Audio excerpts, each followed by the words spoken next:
Varicose veins కి సరైన చికిత్స కోసం సంప్రదించండి ఎవిస్ హాస్పిటల్. నమస్తే రమగారు. నమస్తే జయ. రమగారు, మనము ఇంతకు ముందు కొన్ని నోవెల్స్ చెప్పుకున్నామండి. మళ్ళీ మధ్యలో కొంచెం ఆగిపోయాము కంటెంట్లో పడి. ఏమన్నా స్టార్ట్ చేద్దామా మంచిది ఉంటే? మన ఎదన్పూడి సులోచనారాయణ గారి జాహ్నవి ఓ, ఇంట్రెస్టింగ్గా ఉంటుంది. ఇదంటే మరి ఇద్దరున్న సీరియల్గా వచ్చిందో లేదో నాకు జ్ఞాపకం లేదు, తెలీదు నాకు. 95లో ఒక ఎవరో ఫ్రెండ్ ఇంట్లో కనపడింది పుస్తకం. వాళ్ళ ఇంటి నుంచి తెచ్చేసుకున్నా నేను. వాళ్ళ ఇంటి కూడా ఎవరో చుట్టాలు వచ్చిన ఆవిడే వదిలిపెట్టి వెళ్ళిందా, అదేలేండి. వదిలిపెట్టి వెళ్ళారు. 95, 96 నాకు గుర్తుండి అంబి పుట్టల, మా అబ్బాయి పుట్టక ముందే 96 మొదటి రోజుల్లో అనుకుందాం. అన్నేళ్ల క్రితం తెచ్చాను. మరి ఆవిడ అప్పుడే రాశారా అనేది అయితే నాకు గుర్తులేదు. తర్వాత కాలంలో ఆ పుస్తకం ఎట్లా చేతులు మారేటో వెళ్ళిపోయింది. మళ్ళీ బుక్ ఫెయిర్లో మళ్ళీ కొనుక్కున్నాను నేను. మంచి ఇంట్రెస్టింగ్గా ఉంటుంది. ఇది పూర్తి కథ చాలా మలుపులుగా ఉంటుంది. ఈ బుక్ చదివించాలని నా కోరిక. ఓ, బ్రీఫ్గా నేను కథ చెప్తాను. మొత్తం అంత ఎలాబరేట్గా చెప్పటం లేదు, ఒక మాదిరిగా చెప్తా. Okay okay. పుస్తకాలు చదివే అలవాటు ఉన్నవాళ్ళు, అవకాశం ఉన్నవాళ్ళు, ఆసక్తి ఉన్నవాళ్ళు జాహ్నవి తెచ్చుకుని చదవాలి. ఒక విభిన్నమైన క్యారెక్టర్లు, ప్రతి క్యారెక్టర్కి ఒక ప్రత్యేకత, దానికి ఒక కథ, ఒక సైకలాజికల్ ఇష్యూ, వాళ్ళ తాలూకు మనస్తత్వాన్ని విశ్లేషించి రాయబడిన పుస్తకం అన్నమాట. ఓకే, బాగుంటుంది. ఈ టైటిల్ జాహ్నవి. ఈ అమ్మాయి ఒక సైకాలజిస్ట్, ఎండి సైకాలజీ, యూకేలో ఎక్కడో చదువుకుంటుంది. పేరెంట్స్ లేరు తనకి. కథ ప్రారంభమే సైకాలజీ అమ్మాయి క్లినిక్, సైకియాట్రీ క్లినిక్, తను క్లినిక్లో ఉండటము, కొంతమంది పేషెంట్లను హ్యాండిల్ చేయటము, అవి కనపడతాయి. చాలా మంచిది. 30 years లోపు, ఒక 27, 28 సంవత్సరాల అమ్మాయి అనుకో. అయితే ఒక బాబాయి పిన్ని ఉంటారు. అమ్మ నాన్న లేరు, తండ్రి అక్కడికో వెళ్ళిపోయి ఉంటారు. బహుశా తల్లిని కొంచెం పిచ్చిదిగా ముద్రపడి మరణిస్తుంది. అందువల్ల ఈ అమ్మాయికి సైకలాజికల్ ఇష్యూస్ మీద ఆసక్తి. ఎంబీబీఎస్ చదివాక సైకాలజీ తీసుకుంటుంది. బాబాయి పిన్ని పెంచుతారు. కొద్దిపాటి ఆస్తి ఏదో వస్తుంది వెనకాల తండ్రిది. వాళ్ళు ఎవరు? రంగనాథ గారు, వరమ్మ గారు, భార్యాభర్త. వాళ్ళకి గోపి అని ఒక పిల్లవాడు ఉంటాడు. ఏదో యాక్సిడెంట్లో ఆ గోపి చనిపోతాడు. చనిపోయేసరికల్లా వీళ్ళు బాబాయి పిన్ని ఒంటరి వాళ్ళు అయిపోయారని యూకేలో సెటిల్ అవ్వాలని అనుకున్న అమ్మాయి వెనక్కి వచ్చి వీళ్ళతో పాటు ఉంటుందన్నమాట. ఒక క్లినిక్ అది పెట్టుకుంటుంది. వీళ్ళ ఫ్రెండ్స్ ఫ్యామిలీలోనే ఒక అరుణ్ అని ఒక కుర్రాడితోటి పెళ్లి సంబంధం కుదుర్చుకుంటారు. చిన్నప్పటి నుంచి ఆ గోపికి ఫ్రెండ్, వాళ్ళిద్దరూ కలిసి ఉంటారు. ఈ పిల్లని వీడికి చేస్తే ఆ పిల్లాడు మన ఇంట్లోనే ఉంటాడని ఇదని చూస్తారు. అతనికి ఏదో బిజినెస్ నడుస్తూ ఉంటుంది ఆ అరుణ్కి. ఈ అమ్మాయి చక్కగా అందంగా నాజుగ్గా బాగుంటుంది. అయితే వీళ్ళకి ఏమవుతుందంటే, ఈ రంగనాథం గారికి శివశంకర్ గారిని ఒక ఫ్రెండ్ ఉంటాడు. ఆయన ఏదో చాలా ఇబ్బందుల్లో ఉన్నాడు. వాళ్ళ అబ్బాయికి చాలా పెద్ద జబ్బు చేసిందని ఫ్రెండ్స్ వాకింగ్లో ఎవరో చెప్తే వీళ్ళు వెళ్తారు వాళ్ళని చూసి రావడానికి. ఈ కుమారుడు ఈ గోపి చనిపోయినప్పుడు ఆయన స్నేహితుడు చాలా హెల్ప్ చేశాడు ఆయనకి. హెల్ప్ మరి వాళ్ళ అబ్బాయికి ఏదైనా ప్రాబ్లం వచ్చినప్పుడు చూడాలి కదా. చూడ్డానికి వెళ్తే ఆ రాజాని అమ్మాయి ఎప్పుడో చిన్నప్పుడు చూసింది కానీ అంతగా తెలీదు. ఇప్పుడు చూడ్డానికి వెళ్తే మంచానికి కట్టేసి ఉంటాడు అబ్బాయి. పిచ్చి. అదే మంచం పొడుగుతా, సన్నగా పొడుగాటివాడు, పొడుగుతా ఉన్నాడు. చాలా అందమైన స్ఫురద్రూపైన కుర్రాడు. వాడి పేరు రాజా, అబ్బాయి పేరు.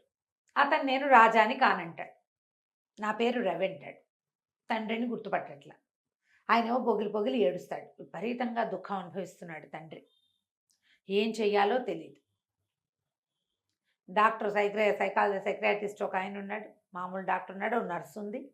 వీళ్ళింట్లో రాబర్ట్ అని ఒక డ్రైవరు, అక్కడి నుంచి సీనో ఎవడో ఒక పనివాడు, వంట చేసే ఆవిడ, ఇంతమంది ఉన్నారు. పెద్ద గ్రాండియర్ ఉన్న కుటుంబం. ఏం చెయ్యాలో తెలియదు. లేక కలిగిన కుమారుడు ఆయనకి.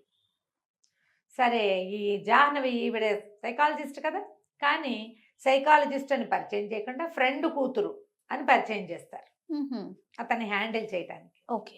ఆ అమ్మాయి రోజు వస్తుంది ఇక్కడికి.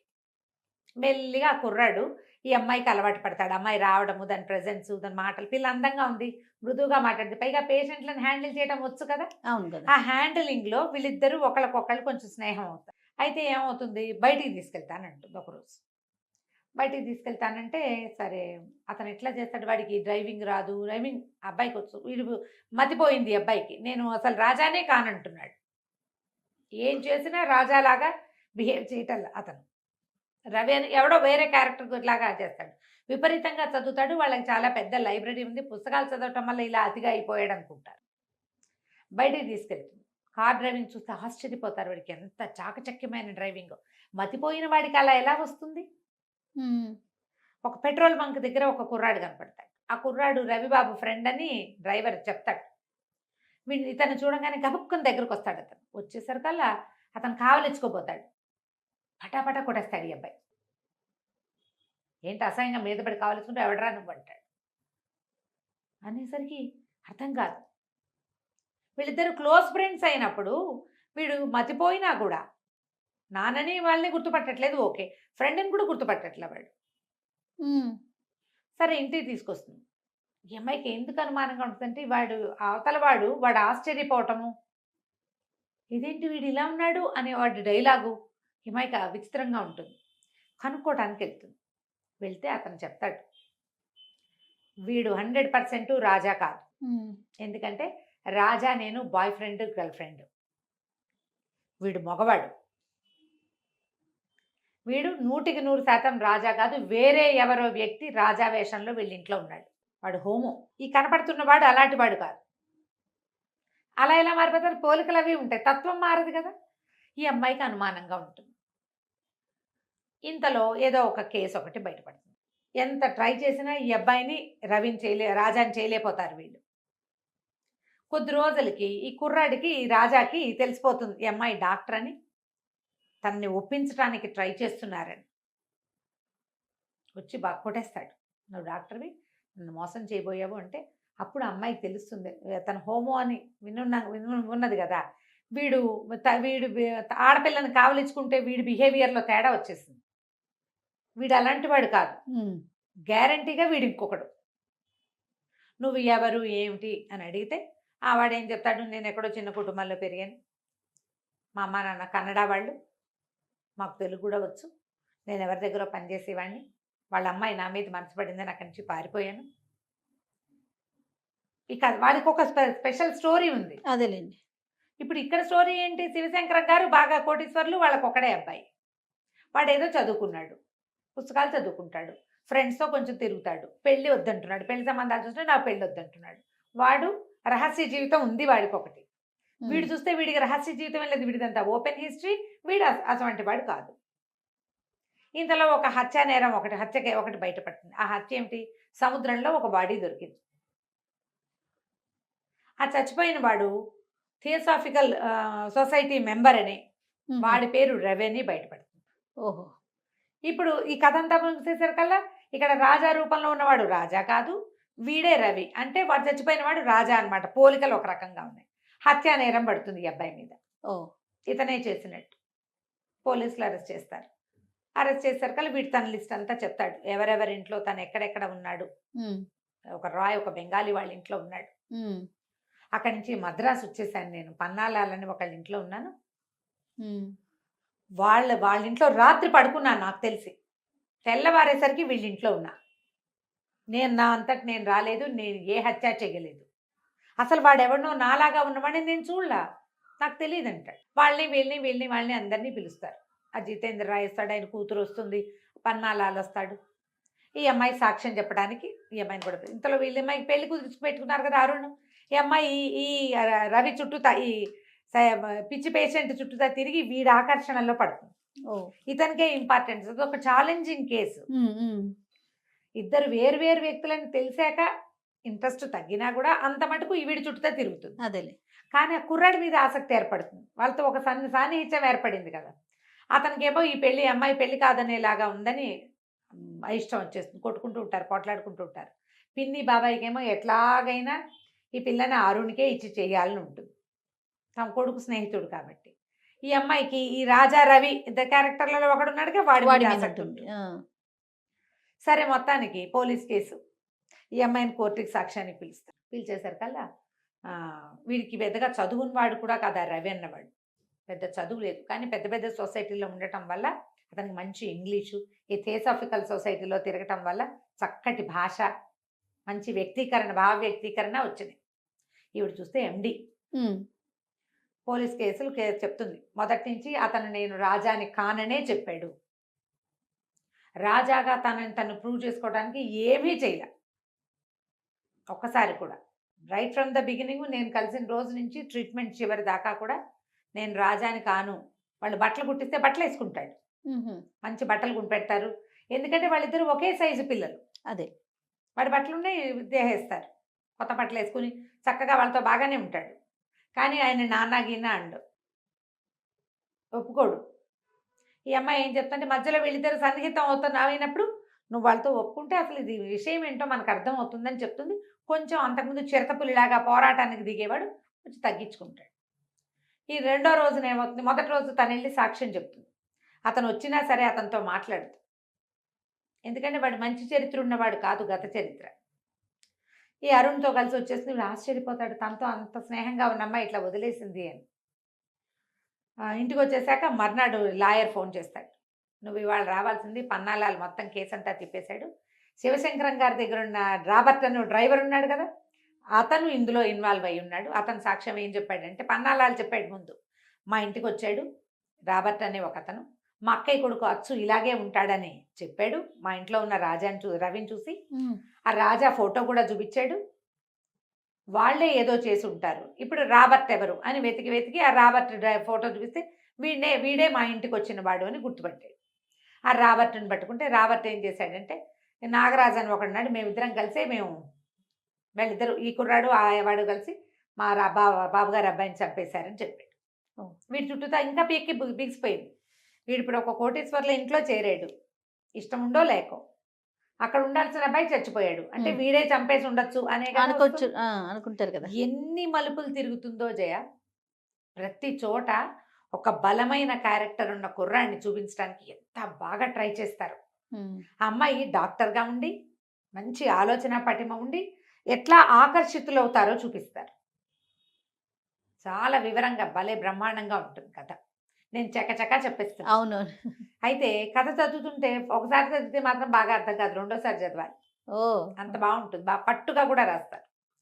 అక్కడి నుంచి ఏమవుతుంది,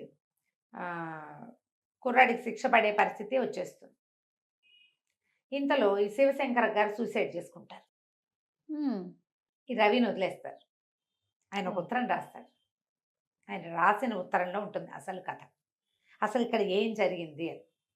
ఈ శివశంకర గారికి భార్య ఉంది, సంతానం కలగల. అయితే ఈయనకి కళ్యాణి అని ఒక అమ్మాయితోటి స్నేహం, అమ్మాయి బాగా తిరిగిపోతుంది. ఈయనతో పాటు ఇంకా 5-6 స్నేహాలు ఉంటాయి. ఆ కళ్యాణి ఒకరోజు ఆయన దగ్గరికి వచ్చింది. ఇది ఇలా స్టార్ట్ అయిందనమాట. వచ్చి ఏం చెప్పిందంటే, నీ దగ్గర పెరుగుతున్న నువ్వు పెంచుకుంటున్న నీ కొడుకు రాజా నా కొడుకు, నాకు 2 పిల్లలు పుట్టారు. డాక్టర్ శేషారత్నం అని ఆవిడ ఈయన భార్యకి డెలివరీ చేస్తుంది.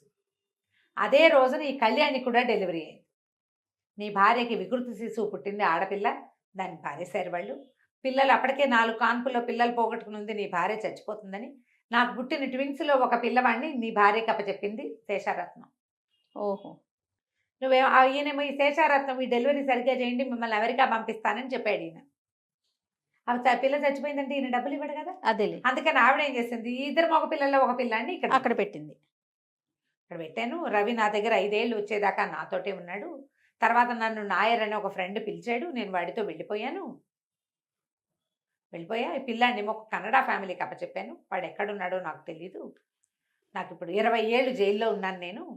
వాడు ఒక హత్యానేరంలో ఇరుక్కుని వాడి వల్ల నేను కూడా ఇరుక్కుపోయా. నేను నా కొడుకు దగ్గర ఉండడానికి వచ్చాను. ఈ పిల్లాడు నా కొడుకు. ట్విన్స్ని ఎత్తుకుని ఉన్న ఫోటోలు, శేషారత్నం గారు రాసిన ఉత్తరము అన్నీ ఉన్నాయి అందులో. అది చూసేసరికల్లా అంతకుముందు ఈ కళ్యాణి తనని పెళ్లి చేసుకోమని ఈయన్ని 2వ పెళ్లి చేసుకొని నీకు పిల్లల్ని కంటానని అడిగితే, మీ నాన్న తాగబోతూ మీ అమ్మ తిరుగుబోతూ అని ఎక్కిరిచ్చాడు ఈయన. స్నేహానికే కానీ నువ్వు నాకు ఇంకెందుకు పనికిరావు, నేను పెళ్లి చేసుకోను అని. అందుకని ఈ అమ్మాయి ఏం చేసింది, ఈ కళ్యాణి ఈ పిల్లలిద్దరూ నా పిల్లలు అనేసరికి ఈయనకు అసహ్యం పుట్టేసింది. పైగా తండ్రి ఎవరు అని అడిగితే, వాడెవడో తిరిగిపోతూ తాగుబోతూ ఎలాగో 2 పిల్లలు కడుపును పడ్డారు అంతేనని చెప్పింది. ఈయనకి ఎంత చీదర పుట్టేసిందంటే, ఇన్నాళ్ళు అది ఎవరితో తిరిగిపోతూ దాని కొడుకుని పెంచానా నేను, పైగా నా కర్మకి వాడేమో హోమో అయ్యాడు. కళ్యాణి పిల్లాడు అవటం వల్ల కదా వీడికి ఈ లక్షణం వచ్చింది. ఎలాగైనా వాడిని వదిలించేసుకోవాలనుకున్నాను నేను. వాడిని నాతో ఉంచుకోదలుచుకోలే. వాడు చాలా ప్రేమగా ఉండేవాడు. తండ్రి కొడుకు అసలు పక్కపక్కన ఆనుకుని పడుకునేంత స్నేహం. కానీ ఆయనకి చివర్లో ఆ కొడుకంటే రోతొచ్చేస్తుంది. ఎందుకంటే ఆ పిల్లాడు నా పిల్లాడు కాదు, వాడి గుణము మంచిది కాదు. హోమం అంటే మరి ఆ రోజుల్లో యాక్సెప్టెన్సీ లేదు. ఇలాంటిది ఎందుకొచ్చింది వీడికి?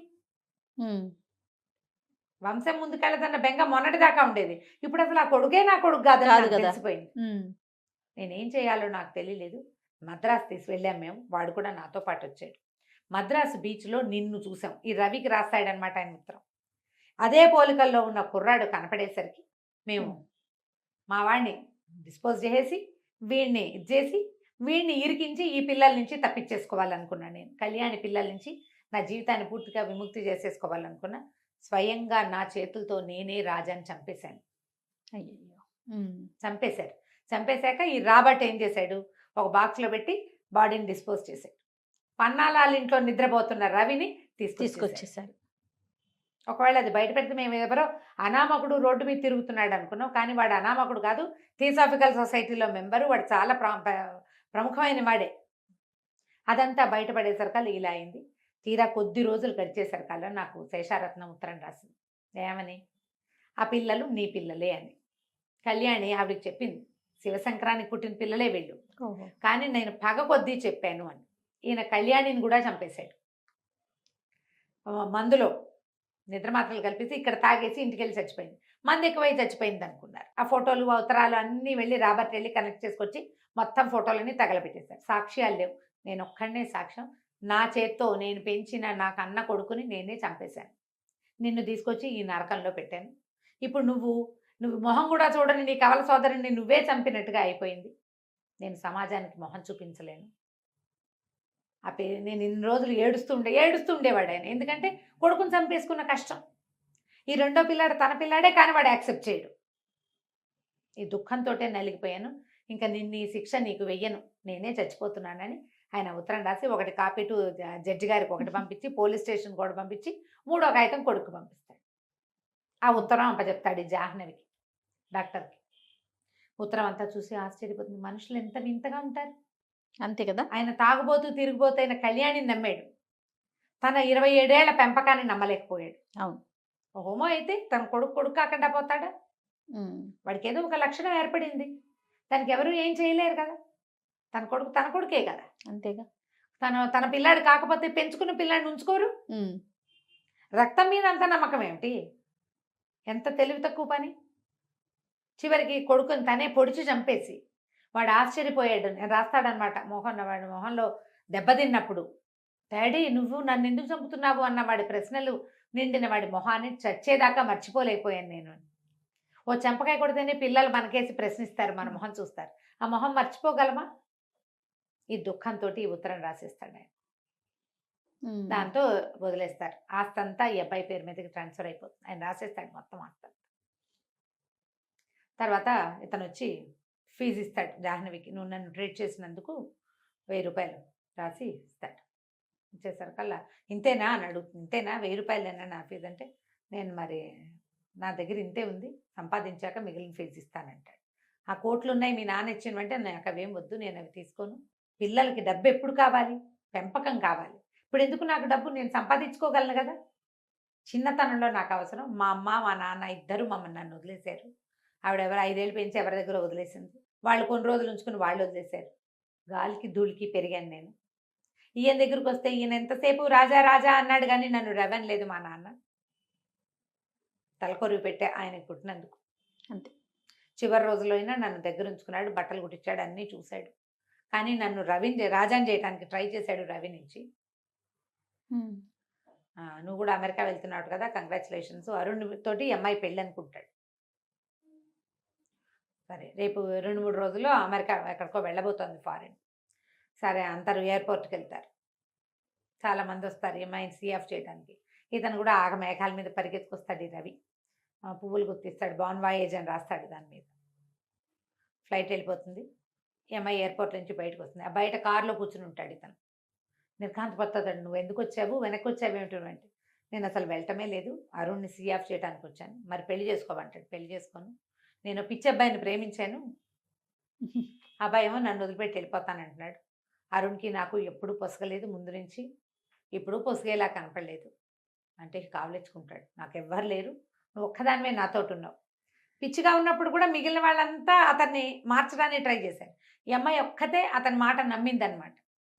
ఎప్పుడైతే ఇతను వాడు కాదు అని, అంటే వాళ్ళ రాజా గురించి ఉన్న లక్షణాలన్నీ వింటుంటే ఈ మనిషి వేరు అని తెలుసు అని మొదటి రోజు నుంచి ఆ అమ్మాయికి తెలిసిపోయింది. ఇక ఇద్దరు కలిసి ఉంటారు, పెళ్లి చేసుకుంటారు. జాహ్నవి చాలా బాగుంటుంది.